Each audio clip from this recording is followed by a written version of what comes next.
Good morning everyone. Our school is organizing online classes and I will be taking classes for English subject, and today I will teach you active and passive voice.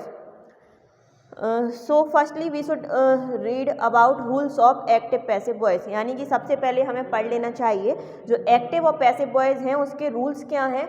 उसके पहले भी अपन जान लेते हैं कि जो हमारा active voice और पैसिव वॉइस है वो क्या होता है। जैसे कि आपने हिंदी में जाना होगा जो कर्मवाचक और कृतवाचक होता है, तो सिंपल सा फॉर्मूला है कि जितने भी अपन टेंस फॉर्म में पढ़ते हैं वो सारे होते हैं हमारे एक्टिव वॉइस। फिर जब अपन को उनको चेंज करना होता है, जो कि अपन अभी सीखेंगे इसमें कि पैसिव वॉइस को कैसे चेंज किया जाता है, तो वो हमारे होते हैं पैसिव वॉइस। अगर अपन यहाँ पर दें कि अगर अपन सब्जेक्ट को ज़्यादा इंपॉर्टेंस देते हैं तो वो हमारा एक्टिव वॉइस होता है, और जहाँ पर ऑब्जेक्ट को ज़्यादा इंपॉर्टेंस दिया जाता है वो हमारा पैसिव वॉइस होता है। जैसे कि कोई कहे कि मैंने एक कार्य किया है, तो वो तो अपन सीधा सीधा बोल रहे हैं, तो वो हमारा एक्टिव वॉइस हो जाएगा। और अगर कहें कि उस कार्य को उसके द्वारा किया गया है, यानी कि जहाँ ऑब्जेक्ट को ज़्यादा इंपॉर्टेंस दिया जा रहा है, वो हमारा हो जाता है यहाँ पर पैसिव वॉइस। अब क्या होता है, जब एक्टिव वॉइस में जो हमारी नाउन और प्रोनाउन यूज की जाती हैं, जैसे कि he, she, it, name, I, we, you, they, तो पैसिव वॉइस बनाते टाइम वो सारी चीज़ें चेंज हो जाती हैं जब हम उसका सब्जेक्ट चेंज करते हैं। वो भी अभी आपको बताएंगे, तो अपन जान लेते हैं। अभी तो आपको पता लग गया होगा कि एक्टिव वॉइस क्या होता है और पैसिव वॉइस क्या होता है। सिंपल सेंटेंस जहाँ पर अपन सब्जेक्ट को इंपॉर्टेंस दे रहे हैं तो वो हमारा हो गया एक्टिव वॉइस, और जहाँ पर हम ऑब्जेक्ट को ज़्यादा इंपॉर्टेंस दे रहे हैं वो हो गया हमारा पैसिव वॉइस। सो अब अपन देखते हैं इसके रूल्स क्या हैं। सबसे पहला रूल्स होता है subject will take place of object. लेकिन इन पैसिव वॉइस, जब एक्टिव वॉइस से अपन पैसिव वॉइस चेंज करते हैं तब अपन सबसे पहले क्या करते हैं, जो सब्जेक्ट होता है वह ऑब्जेक्ट की जगह आ जाता है, यानी कि उसकी जगह ले लेता है। दूसरी चीज़ होती है object will take place of subject, यानी कि जो हमारा सब्जेक्ट होता है वो ऑब्जेक्ट की जगह आ जाता है, और जो हमारा ऑब्जेक्ट होता है वो सब्जेक्ट की जगह ले लेता है। सॉरी। तीसरा होता है in passive voice we will use by before doer, यानी कि पैसिव वॉइस में जब अपन यूज करते हैं तो लास्ट में अपन को बाय का यूज करना पड़ता है, यानी कि जब अपना सब्जेक्ट अपन चेंज करते हैं उसके पहले हमेशा आता है बाय। और फोर्थ होता है in passive voice we will use third form of verb, यानी कि आपको सबसे मोस्टली ध्यान रखना होगा कि जब भी आप कोई भी पैसिव वॉइस बनाएं, वो प्रेजेंट का हो, पास्ट का हो या फ्यूचर का हो, उसमें अपन को हमेशा वर्ब की फर्स्ट फॉर्म ही यूज करनी है। तो यानी कि रूल्स क्या हुए, सब्जेक्ट ऑब्जेक्ट की जगह ले लेता है, ऑब्जेक्ट सब्जेक्ट की जगह ले लेता है, अपन को पैसिव वॉइस में हमेशा वर्ब की थर्ड फॉर्म यूज करनी है, और जो भी हमारा पैसिव वॉइस बनेगा उसमें अपन को सब्जेक्ट के पहले, यानी कि जो सेंटेंस का एंड होता है उसमें अपन को हमेशा बाय यूज करनी है। अब अपन देखते हैं कौन कौन से पैसिव वॉइस बनते हैं। तो हमारा जो प्रेजेंट टेंस होता है उसमें इंडेफिनिट, कंटिन्यूअस और परफेक्ट के टेंस बनते हैं, यानी कि present perfect continuous, past perfect continuous और फ्यूचर परफेक्ट जो कंटिन्यूअस होता है उनके पैसिव वॉइस बनते नहीं हैं। ऐसे ही अपन देखें कि पास्ट इंडेफिनिट, कंटिन्यूअस और पास्ट परफेक्ट के भी पैसिव वॉइस बनते हैं, वैसे ही फ्यूचर इंडेफिनिट और फ्यूचर परफेक्ट के पैसिव वॉइस बनते हैं। फ्यूचर कंटिन्यूअस और फ्यूचर परफेक्ट कंटिन्यूअस के पैसिव वॉइस बनते नहीं हैं। सो अब अपन देखते हैं इसमें आगे। अब अपन देखते हैं अपना सिंपल प्रेजेंट यानी कि प्रेजेंट इंडेफिनिट का एक्टिव फार्मूला क्या होता है और पैसिव फार्मूला क्या है। सो सबसे पहले देखेंगे अपन जो अपना एक्टिव वॉइस होगा वो तो अपन सिंपल सा जैसे अपन टेंस में पढ़ चुके हैं वही होगा कि सब्जेक्ट वर्ब की फर्स्ट फॉर्म में एस और ई एस और प्लस ऑब्जेक्ट। सो एस और ई एस का कॉन्सेप्ट भी अपन समझ गए थे कि S H C H double S X O, ये सारी चीज़ें अगर किसी भी वर्ड से जो वर्ब है उसके एंड में आ रही हैं तो अपन को ई एस लगा देना है। अगर कोई भी वर्ब है जिसमें लास्ट में बाय हो और उसके पहले कॉन्सोनेंट हो और बाय को हटा के अपन को आई ई एस पुट अप कर देना है, तो ये हो गया अपना एक्टिव वॉइस। अब अपन देखते हैं कि पैसिव वॉइस में क्या होगा। तो सबसे पहले अपन ने देखा था subject will take place of object, तो सब्जेक्ट जो होता है वो ऑब्जेक्ट की जगह आ जाता है, और object will take place of subject, यानी कि जो ऑब्जेक्ट है वो सब्जेक्ट की जगह आ जाएगा। अब यहाँ पर अपन ने पढ़ा था we will use by before doer. Doer का मतलब होता है जो काम कर रहा है, यानी कि कर्ता जो हमारा होता है, तो सब्जेक्ट के पहले हमेशा अपन को बाय यूज करना है।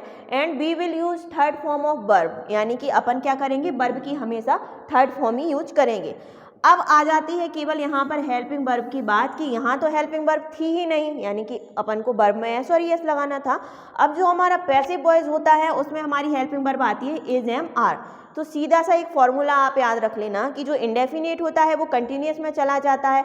अब कंटिन्यूस होगा वो अपन पढ़ेंगे क्या होता है, और जो हमारा परफेक्ट होता है वह परफेक्ट कंटिन्यूस में चला जाता है। वैसे ही हमारा होता है पास्ट इंडेफिनिट, तो पास्ट इंडेफिनिट की जो अपन हेल्पिंग वर्ब यूज करते हैं वो पास्ट कंटिन्यूस की हेल्पिंग वर्ब यूज होती है। पास्ट कंटिन्यूस में तो एज इट इज वो ही रहेगा, बीइंग यूज हो जाती है उसमें।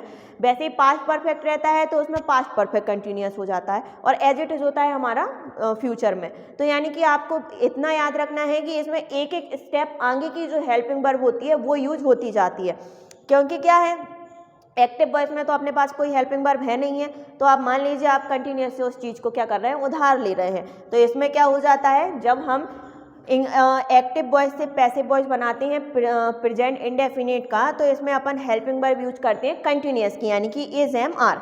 तो एक हेल्पिंग वर्ब का कॉन्सेप्ट आपको पता ही है कि जो हमारे ही सी इट नेम और जो सिंगुलर फॉर्म होगी उसमें अपन को यूज करना है, आई के साथ एम यूज होगा और यू बी दे के साथ अपन को आर यूज करना है। सो अब अपन देखते हैं इसका एग्जाम्पल। सबसे पहला एग्जाम्पल है आई डू दिस वर्क, यानी कि मैं यह कार्य करता हूँ। तो यहाँ पर अपन ने देख लिया कि आई हो गया हमारा सब्जेक्ट, दिस वर्क हो गया हमारा ऑब्जेक्ट, और डू हो गया हमारा वर्ब। तो यहाँ पर क्या होता है, अब जिसको फॉर्मूले से याद नहीं है वो यहाँ से कुछ कैसे भी याद कर सकती हैं। तो जो हमारा सब्जेक्ट आई है वो चेंज हो जाएगा मी में। अभी आपको ये भी ध्यान देना होगा कि जो हमारे नाउन और प्रोनाउन होती हैं वो यूज होंगी, जैसे कि ही चेंज हो जाता है हमारा हिम में, सी चेंज होता है हर में, यानी कि ये सारे हमारे एक्टिव वॉइस रहेंगे और ये हो जाएंगे हमारे पैसिव फॉर्म में। तो ही चेंज हो जाएगा हिम में, सी चेंज होगा हर में, नेम किसी का भी रहेगा, कोई प्लेस है कोई शहर का नाम है उसमें किसी भी प्रकार का कोई चेंज नहीं होगा। आई चेंज हो जाएगा हमारा मी में, बी चेंज होगा अस में, यू चेंज होगा यू में, और दे चेंज हो जाएगा देम में सॉरी। तो आई चेंज इनटू मी, यानी कि आई मी में चेंज हो गया। दिस वर्क जो हमारा ऑब्जेक्ट था वो सब्जेक्ट की प्लेस पे आ जाएगा, तो दिस वर्ब की इसमें फर्स्ट फॉर्म डू यूज होती है, बट पैसिव फॉर्म बनाते हैं तो वर्ब की थर्ड फॉर्म यूज होती है, इसीलिए डन। और अपन को हेल्पिंग वर्ब लिखना ही है इज एम आर, तो दिस वर्क तो सिंगुलर ही है तो इसमें आएगा इज, यानी कि this work is done by me. यानी कि यहाँ पर क्या हो रहा था, हमारा एक्टिव फॉर्म था, यानी कि सब्जेक्ट को इंपॉर्टेंस दिया जा रहा था कि मैं इस काम को करता हूँ, और यहाँ पर अपन ने ऑब्जेक्ट को इंपॉर्टेंस दिया, यानी कि this work is done by me, यानी कि यह कार्य मेरे द्वारा किया जाता है। तो यहाँ पर सब्जेक्ट इंपॉर्टेंस था और यहाँ पर ऑब्जेक्ट, तो यहाँ ऐसे कैसे बनेगा, ऑब्जेक्ट यहाँ उठा के रखेंगे अपन, this work is done by me. अब अपन देखते हैं इसका सेकंड, यानी कि ही ईट्स मैंगोज, यानी कि वह आम खाता है। तो यहाँ पर क्या करेंगे, मैंगोज को उठा के यहाँ पर रखिए, यानी कि ऑब्जेक्ट को सब्जेक्ट की जगह मैंगोज। अब मैंगोज जो हैं वो बहुत सारे हैं, इसीलिए हेल्पिंग वर्ब यूज होगी आर, तो मैंगोज आर। वर्ब की थर्ड फॉर्म हमेशा यूज होगी, तो eaten by him, he change into him, ये अपन ने अभी पढ़ा ही है, तो यानी कि हो गया mangoes are eaten by him. So इस तरीके से अपना ये हुआ सिंपल प्रेजेंट, यानी कि प्रेजेंट इंडेफिनिट कंप्लीट। अब अपन देखते हैं अपना प्रेजेंट कंटिन्यूअस। अब अपन सीखेंगे कि जो हमारा प्रेजेंट कंटिन्यूअस टेंस होता है उसमें एक्टिव जो वॉइस होता है उसका तो अपन टेंस में पढ़ चुके हैं, अब पैसिव फॉर्म में उसको कैसे अपन फ्रेम करते हैं। सो एक्टिव वॉइस में जैसे हमारा रहेगा सब्जेक्ट, उसकी helping verb is am are, verb की फर्स्ट फॉर्म में आई एन जी और प्लस ऑब्जेक्ट, तो ये हो गया हमारा टेंस का फॉर्मूला, क्योंकि यहाँ पर जो सब्जेक्ट को अपन को इंपॉर्टेंस देना है। अब अगर अपन बात करेंगे पैसिव फॉर्म की, तो जो पैसिव फॉर्म में है वो जैसा अपन ने अभी इंडेफिनिट में बनाया था एज इट इज वही रहेगा।